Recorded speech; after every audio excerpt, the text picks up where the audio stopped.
guys, it's Jade back with another SCP video. You guys have been asking for this.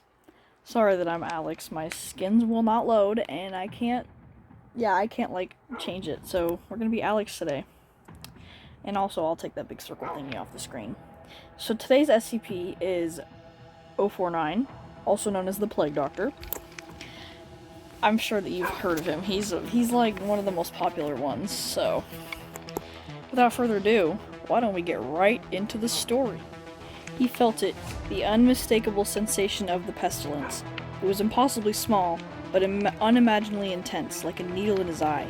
It was faint, but pungent, as though the disease had been festering undisturbed in containment for so long that its miasma had built and wafted out. Enough for him to taste the scant particles of tainted air. He lost track of time in his cell. Doctors had used to come and bring him specimens to study, to perfect his methods. That had ended long ago, when the doctors had realized that they themselves weren't free from the disease. Still, after that, they had checked on him. The voice would come out of his walls, and ask him questions about what he was doing or how he was feeling, or if he had any regrets for what he'd done. Regrets. Thought was as foolish as he'd ever heard. Still, even that, too, had faded in time. The voices long ago had stopped, and he had been content to rest in this pristine cell away from the wretched disease, alone with his thoughts. In the constant soft, white, pure light that bathed his cell, the doctor reclined himself on a comfortable mattress. Eventually, perhaps he would have stopped thinking. But that had been before the familiar, detestable presence, had returned, burning at his mind. He found himself standing before the door to his cell, studying it. It had no handle, opened only when his captors ordered it. While the lights had remained functional, the electromagnetic lock had not. His bag contained steel tools, and he did not understand how to relent. It took a tremendous amount of doing, but he got it open a crack, wide enough to put his weight into it. He didn't know how long it took to widen it enough to pass through. He didn't really register the passage of time anymore. Then he was in the hallway, well lit and devoid of any other life, all the easier to navigate. He followed the stinging sensation of the disease, navigating the corridors as though he'd drawn up the floor plan. The lights were all functional, all of the other containment chambers still sealed. At last he found it, behind an unlocked door, within a locked metal locker. His containment cell door had been made out of such sterner stuff. In short order, the door lay twisted at his feet. He pulled a rectangular metal box from the locker, studying it intently. His finger found a button, pressed it, and the box's lid swung open. Supercooled preservative gases mingled with the air outside the box for the first time in a long time. He might as well have been struck in the face. Vapor, colder than ice, wafted in a great cloud from the unsealed box, and he dropped it to the floor with a clatter, which echoed throughout the silent facility. He steeled himself, kneeling down, lifting the face down. Oh my gosh, I cannot speak today, guys. He steeled himself, kneeling down, lifting the face-down box aside, and gingerly plucking the tiny black speck from beneath it with his index finger and thumb. Behind his mask, he grit his teeth and held the mosquito up to his eye. It wasn't the insect, it was the sack of blood which the creature had engorged on. The upturned metal box became his operating table. Black bags slamming unceremoniously to the ground.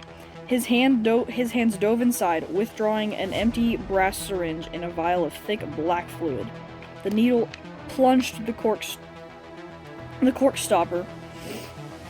Oh my gosh, I just lost my place. Hold up. There we go. Okay, the needle plunged through the cork stopper, filling the glass cylinder halfway with the vicious pinch.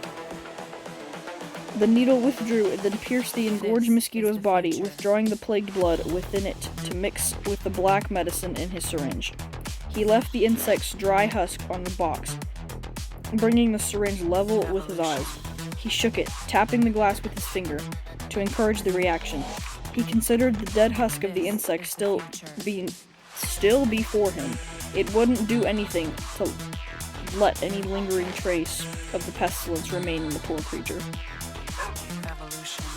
When he was satisfied with the mixture, the needle found the insect's blood sac again, filling its tiny body with the cold black mixture. The dead insect's body twitched and jerked to life as the black fluid filled it. The body's movement built up a tiny electric charge enough to reboot the silicone microprocessors in the bug's brain. Leslie's eyes were the first organ she remembered how to interpret. She could be in the living room. That's where she'd gone, but this was Merle's living room. The blurred figure she saw, it couldn't be Merle. "Who's there?" she weakly asked at length. The clarifying black blur shifted, coming more clearly into focus. "Where is Merle?" "There is no one here but you and me." The black form shifted and came closer until white filled Leslie's vision. She made out the icy gray eyes observing her. "Oh God, where am I?" "You are in a prison. Though the wardens, it seems, have left." A prison? Leslie staggered to her feet on her six legs, wings slowly returning to life to beat weakly. "What kind of prison?" Her voice cut off as her GPS locator cut on. "Oh God, I'm at Site 19? Is that what this place is called?" Odd, after all this time, that I would learn this prison's name from a mosquito. "I need to get back to Merle. I don't know where or who Merle is. I know where he lives. I can find it. The weight of her situation began to dawn on her. She was several hundred miles from Merle's house, in the middle of Site 19, with an anomaly she knew nothing about. Still, at least it wasn't some monster trying to kill her. "I don't know how I could ever get out of here." The doctor stood up, brought one hand to curl slowly before his eyes. "I have gotten myself this far, and now that I have no further reason to stay here." Then will you help me get out of here?"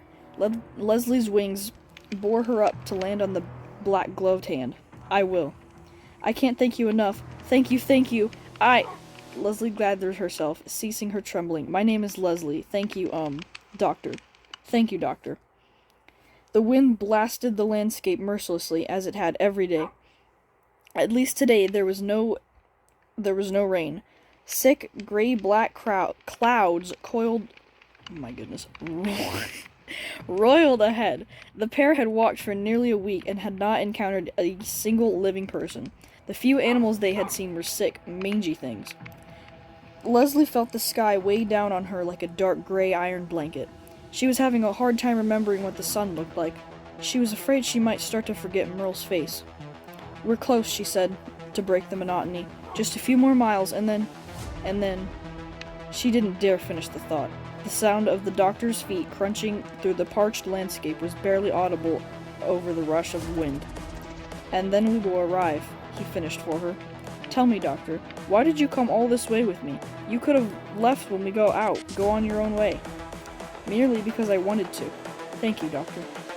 Leslie didn't know what to do when they arrived at Merle's house. The barren streets howled with wind, but Leslie could only hear the wails of damnation.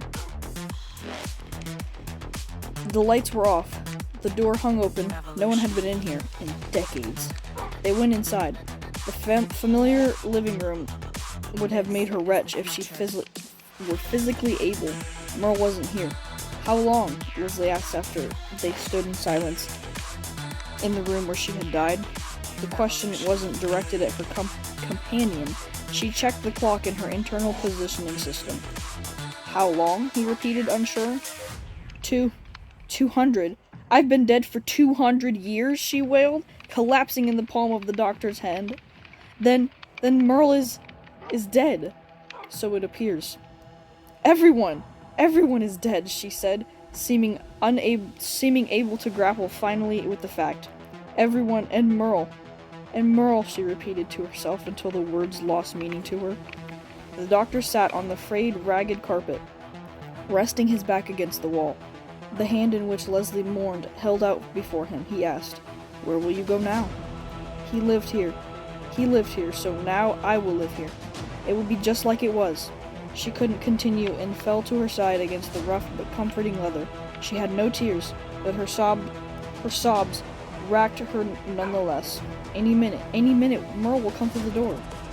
Then I will wait for him, here with you. Guys, that one was not as... That wasn't, like, scary like, you know, the first one was. And, you know, I really like that one. That one was cool. This is the future. So, comment down below what SCP you want to hear a story of next. And also, I'm sorry that I was, like, drifting up like that the whole time. I had to keep my finger on my phone so that it wouldn't turn off because I just got a new phone. So, yeah. Anyways, I hope you guys enjoyed this video, and I will see you in the next one.